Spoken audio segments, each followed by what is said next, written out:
The Galene Woman gets deep about actual self-care products.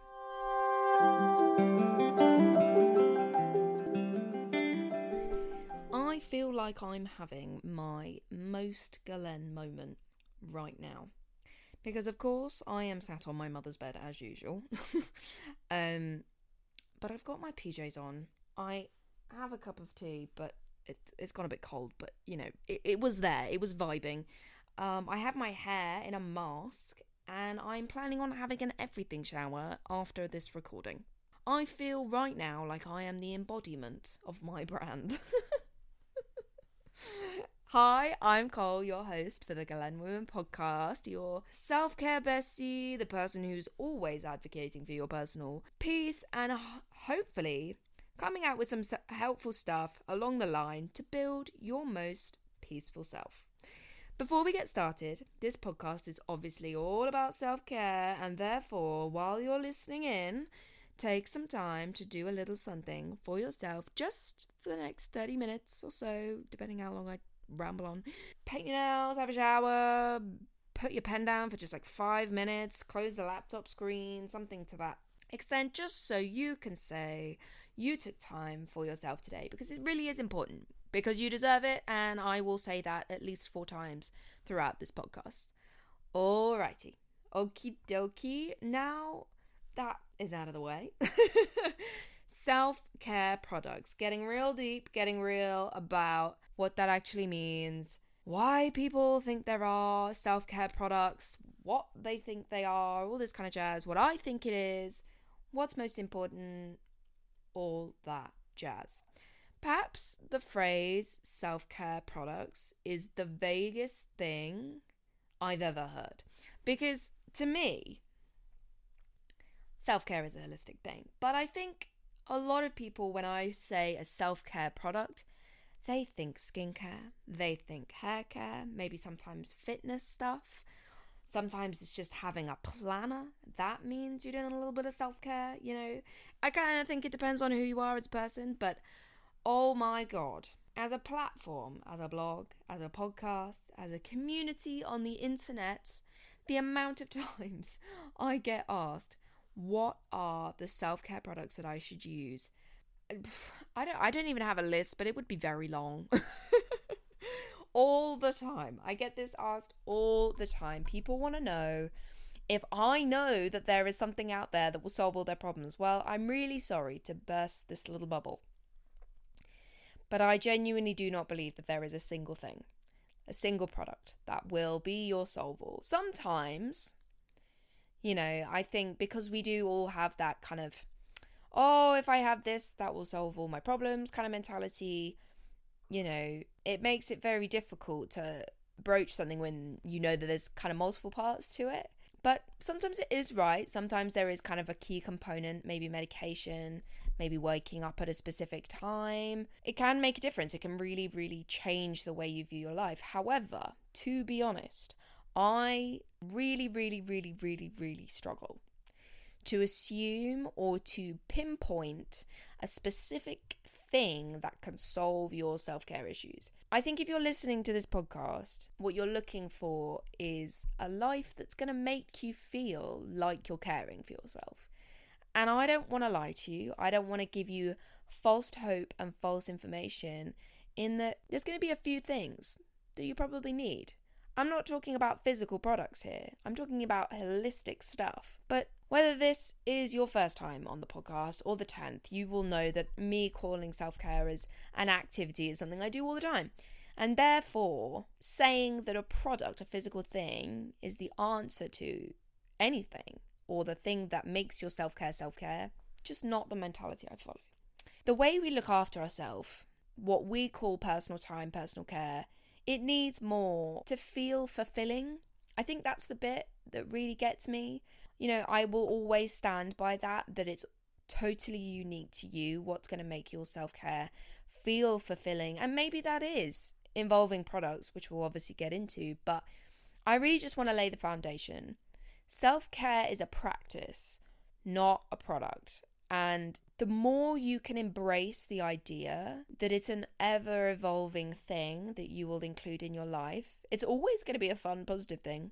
That I can guarantee.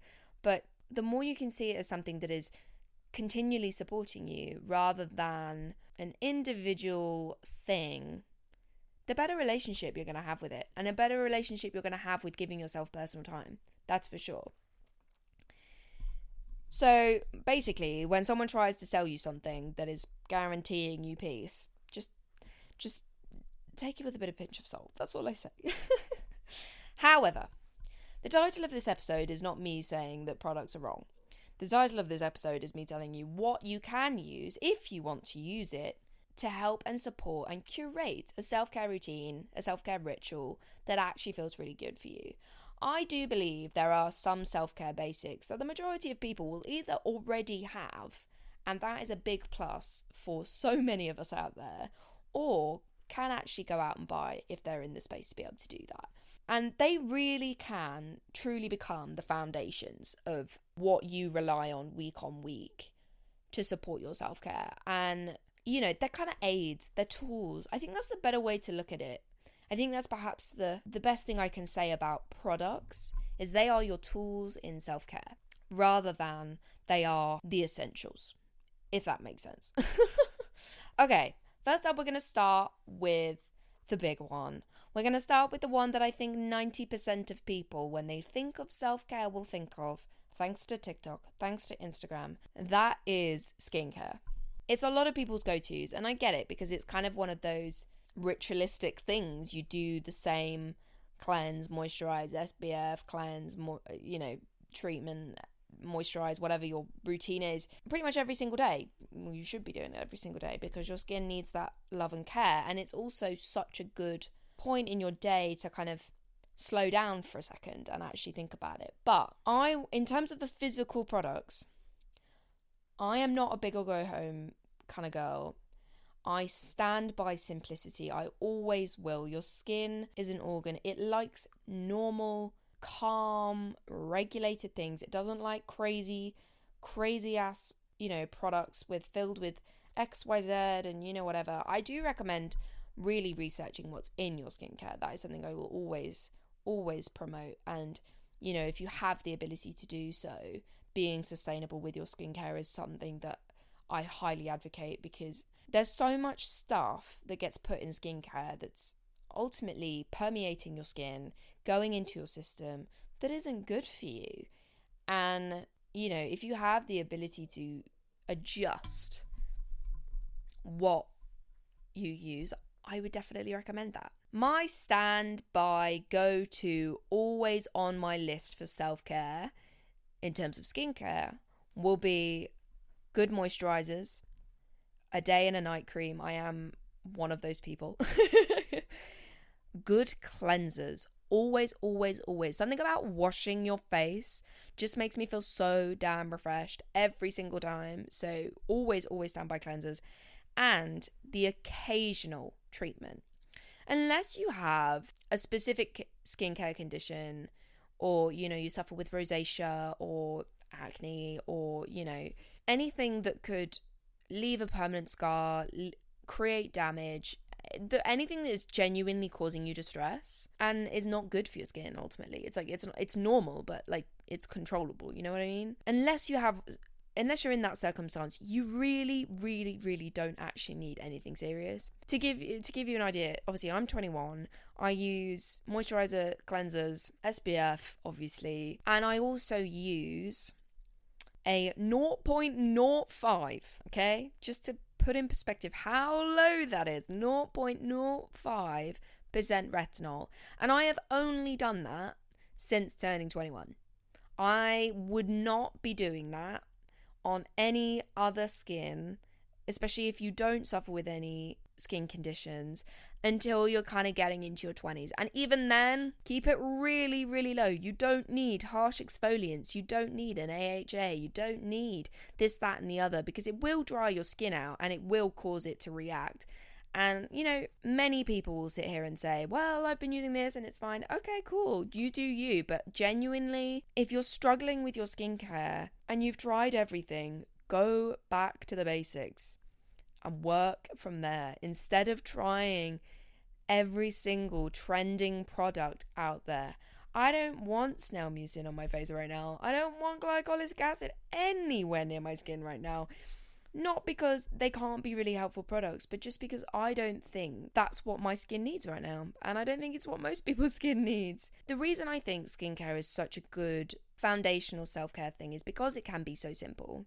Because most people do have a face wash and a moisturizer. And there's something very calming, I think, because you can't be staring at your phone, really. You can't really be paying like 100% attention to any sort of video or whatever. 9 times out of 10 you probably just come out of the shower, so you're nice and warm and all that jazz. And I really spend time on it. Do you know what I mean? Like, once I've washed my face and, if it's the evening, which is definitely my favorite part, I've put my retinol on. Like, I will spend like 2 or 3 minutes just like genuinely massaging my moisturizer into my face, because not only does that obviously help spread out the product, but like it means I'm massaging the muscles on my face, and who doesn't want a mini facial every day? It's so good. It's really comforting. It's really relaxing. And especially, as I say, in my evening routine when I come to bed, I'm kind of in the right headspace to go to sleep, to chill out and read, to chill out and journal. There's no pressure on me to kind of do anything other than breathe out, as they say. Honestly, like, especially after a long day, there is a huge difference in having a calm down time, and skincare can be a part of that. I always think skincare has kind of been blown out of proportion, and that's because there's 1,000,001 products, and and women especially are pushed anti-aging things and all this jazz, instead of just letting your skin be and caring for it, obviously, in the ways that it's needed. But like, I don't know why that always has to be the most complicated thing ever. I just don't get it. I went down that rabbit hole. I did it. I've been there. I've done that. Simple skincare. Stand by it. We'll always do that. And it won't ever take more than about 5 minutes to actually learn about your skin. If you're sat listening to me yap right now, touch your skin. If you haven't got any makeup on, even more so will this be relevant. Is your T-zone oily and your cheeks kind of dry? Is your whole face kind of oily? Are you dry? Do you have flaky patches? Do you have particularly enlarged pores? Do you struggle with acne? Have you got a bit of rosacea? Is it just on your nose? Is it all over your cheeks? Like, what is your skin doing? And within 5 minutes, you've given yourself the basis to figure out what you actually need. And you will very easily be able to find products that help. And obviously, it's all over Glen's website. So if you want a little help on that one, we've 100% got your back. Okay. Next up, this is definitely going to be a personal thing, because I feel like for some of you out there, this will be like, yeah, I don't really need this. But like, I think if you're really wanting to curate some sort of self-care ritual, like a routine that you regularly come back to and do for the sake of your self-care, having some hair care related things can really, really help. So I'm not going to be recommending buying lots of oils, buying hair masks, even though I totally love them and do recommend you looking into them if it's something you're interested in. But if you're looking for the basics and you're not really wanting to know anything other than just what would be a really good addition to your weekly, like, self-care, investing in your scalp health is not only the most relaxing thing ever, but is so good for your hair long term. Cannot stress that enough. Every single person I've ever spoken to, every hairdresser, scalp health, big win. I have one of those, and I think I got this for £4. So, we're not talking highly expensive here. A scalp massager to use when I use my shampoo. And oh my God, it was so good to the point where I was recommending it to my friends and they were going out and buying it. Like, I will link whatever one I bought, because it really is super inexpensive. But just to know that I'm looking after my scalp, but then also getting a head massage. You can see there's a bit of a theme to my self-care. Also getting like a scalp massage Oh my God. After a long, stressful day, best thing ever. Or even starting your day, because it makes your hair feel so much better when I've done it. Like, I cannot stress this. When I've done my proper hair care routine and I've used a scalp massager, right? My head has never felt so good. And my hair, particularly at the roots, has never felt so bouncy, so light, so just full of life. All the things you want in your hair. So anything from just kind of curls to coils that I do know the breakdown of wave and textures, but I'm not going to try and give you the specifics because I will get it wrong. But especially if you have textured hair and can suffer with a dry scalp off of it, using a scalp massager can really just clear away and make sure that you're getting rid of any leftover flakiness, any products you've used. You know, it really allows the shampoo to properly get in there. And there's nothing saying you can't use the, scalp massager when you're using conditioner, but obviously take that with a pinch of salt, because obviously it will change the level of oil you have going through your hair. But definitely for shampoo, I cannot recommend this enough for somebody with textured hair, because I know so many people who have used one because of their dry scalp and it has changed their life. So moving on to another product, something else that I can recommend for you guys, and that is something, again, kind of related to the evening routines of our lives. However, we all need a good pair of pajamas, of sleepwear, of loungewear. One really nice, comfy set is something that I think we all deserve in life. However, I'm well aware that for some reason, pajama companies want to charge you 50 quid for a set of prints that you or I would probably never wear in our lives. It's a problem I am working on, okay? There's a little teaser for you all. It's something that I am thinking about a lot. I don't think that you have to buy a particular pair of PJs to start to embody a sense of calm or peace while doing whatever activity you want to do. What I'm talking about here is your brain is very conscious of the space it occupies. It's very conscious of the outfits and the office and the computers and everybody in suits, right? You get what I mean? And by changing into a pair of clothing that you find really comfortable, you are actually signaling to your brain, whether you realize it or not, that now you are entering a relaxed and peaceful period of the day, right? I'm not saying you have to wear like a specific pair every single day and, please, for God forbid, just wash your clothes. That's more the one that comes out of that. But I am saying that it's worth having a few old t-shirts, some nice joggers maybe. I've got we'll call them lounge pants, shall we? Lounge trousers, because they're super comfy and, they're really good in the winter and they're really good for lounging around when it's kind of a boring day in the summer.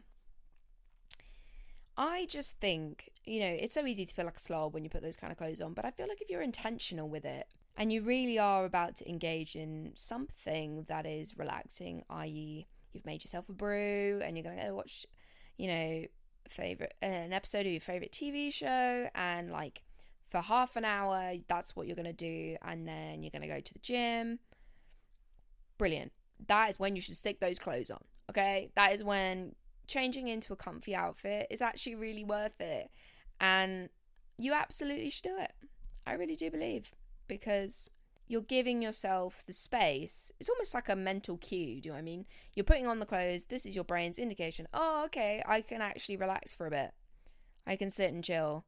I'm not in work mode right now. I'm going to go do an activity that I actually really enjoy and that I find peaceful and isn't mind numbing and all that jazz, So having some pajamas that you really love, I do think it is worth investing in a pair of pajamas. Please, for God's sake, don't buy the 50 quid pair, but in a cute little set from wherever you want, and just having that mental space of knowing if you're treating yourself to a proper self-care evening, putting those on and just being like, yeah, I'm in my self-care vibe right now, and who doesn't want that?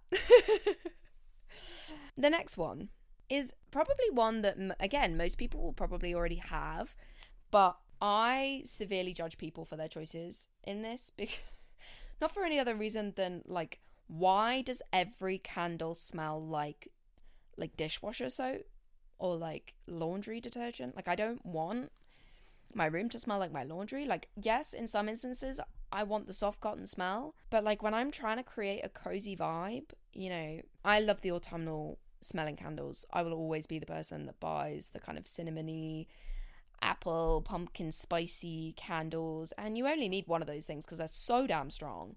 Oh, ginger. Oh my god, I used to have like a Yankee candle back in the day that like was like a gingerbread house one. I like, very sweet. And if you're not a fan of sweet scents, you're not going to be a huge fan. But oh my god, I was obsessed with them. So good. But basically, having a nice little candle, little diffuser as well, to be fair, because, you know, we love universities and banning candles actually makes total sense, but, you know, here we are. Having nice scents, having good aromas floating around the room while you're, as I say, engaging in self-care, doing something self-care related, maybe doing your skincare, maybe doing a face mask, watching TV, reading a book, painting, drawing, whatever. Like, it reinforces once again that you're in a safe space, and that you're in a space that is, oh, this is my personal time. Like, in the same way wearing a pair of pajamas and will signal to your brain that you're now in personal time mode, so will the scent of a candle, especially if you use the same one over and over again. Our brain likes repetition, and there's a lot of positivity, I think, in, you know, just like, because the thing is, candles do not have to be expensive. You go to TK Maxx, you can get them for like £1, £2 at most, you know. And obviously there are some crazy expensive ones in there, but, you know, you may already have candles as well. Just making an effort, being intentional with your space, being intentional with the actions and the things you do are 100% the foundation that will create a really solid self-care routine, a personal care routine that you love. The things that I've been describing are, as I said at the beginning, the tools that are going to build that for you, that just add that extra little something to make it feel like a different space, to make your bedroom feel like somewhere you can relax, to make your kitchen feel like somewhere you can chill out for a second. You know, I'm well aware that we don't always have the time to do the things I'm talking about. This particular episode is absolutely angled for if you have an hour of time. You know, at a minimum, even longer than that, great, perfect. But not all of us have that. I'm so conscious of it when I sit here and I talk about buying candles and PJs and skincare and whatnot, because it's like, not all of us have the space to do this. So for me, when I describe these things to you, if it sounds like I'm going back on myself, it's because I'm trying to make sure that we all understand self-care is what looks good for you. The reason why skincare is such a great example is because you can give yourself 5 minutes in the morning or in the evening to do your skincare. The reason why pajamas is such a good thing is because we all own a pair of pajamas, you know? The reason why having things like candles, things like a scalp massager are cute little add-ons is because sometimes engaging in that intentional kind of, not luxury, but personal care, ultimately, personal space, enjoyment of the calm things, the quiet things in our lives. That's what these little tools, little products actually do for us. It's not about how much it costs. I don't care if it's trending on TikTok and social media. What I want it to do is make me feel good. And I hope it does that for you as well. Like, if none of the things I've listed resonate with you, that's totally okay. If you're a gym girly, my recommendation is you treat yourself to a very, very nice set if you can. And if you can't, designate one outfit that is your like go-to, that you feel confident in. That's all that matters. You know, that would be my recommendation if you're looking for self-care that's related to your fitness. You know, if you're trying to think about your nutrition, I would invest in some cookbooks, in some food from across the globe that you really enjoy, and go through and find recipes that you like. And If you don't want to buy the cookbook, there are thousands of websites online that could give you some advice and that will allow you to be intentional with the way that you cook and feed yourself. Self-care is a holistic thing. And that is why no matter what recommendation, whatever product I want to tell you to go and buy and to go and do, there is no point, because it's yours, because your time is yours. And the way you have the ability to spend it, whether you can't or you want to or whatever your situation, you're going to understand that the best. I think I recommend every single week on this podcast to sit down and actually think about what you want out of your personal time, what actually fulfills you and makes you feel relaxed. And I will say it for the rest of the however long this podcast lasts, I will keep saying it because it's the truth. And from that self-care, listen to things like what products you should buy, what brands might be worth investing in, what, classes or mindfulness subscription apps you should look into. I can give you all of that information. But if you don't understand why you want to use them in the first place, they are not going to help. I know that for me, engaging in my skincare, going for a run every now and then, doing some yoga, journaling, investing in the nice pens because I journal all the time, or having a really comfy set of PJs. For me, I love a pair of fluffy socks. I'm not a huge slippers fan. Fluffy socks, however, hundreds of them. Because I've collated so many over the years. Self-care does not have to be about buying things. It can if you want it to be, but it doesn't have to be. But for it to be effective, there is no requirement other than your desire to be intentional with your personal time. That's it. That's all that's needed. It's about the activities and what they do for you, not the physical things you have. If you're listening to this podcast, you have access to other mindfulness podcasts, apps on your phone. You do. And if you have a laptop or a phone or, a computer, God forbid, or even a TV. Sometimes you can get this stuff on TVs. You have access to painting classes. You have access to yoga classes, journal prompts, music that makes you feel good, movies that make you feel good. That's what you're engaging in. That's the intention. That feeling good and that feeling at peace. So if a product makes you feel like that, go for it. But if it doesn't, or it's too expensive and not worth your time, I can guarantee it, there are plenty of other things you can do with everything you already have at home and everything you have within you to make it feel like this is an intentional and peaceful space. It's up to you. I'm more than happy to help. And that is what our comment section is for. So go for it. Genuinely. Self-care is yours. Uniquely your own. That's what this is for. Thank you for listening to my wondrous rambles once again on today's episode of the Galene Woman podcast. I hope you feel a little bit inspired to embrace your self-care and all its different facets. Maybe get yourself some self-care tools, self-care kits out there. And I hope they bring some serious peace into your everyday life. For more tips and resources, of course, the Galene website is there waiting for you, www.galenecompany.com. Our podcast is always going to be here. And obviously, please connect with us on social media. We absolutely love hearing from you guys. We've been a little bit slow recently. We've had some major tech issues, but we're back on track now. We're here, we're ready. And I'm so excited, so excited to continue this on with you guys. Until next time, my darling, take care because you deserve it.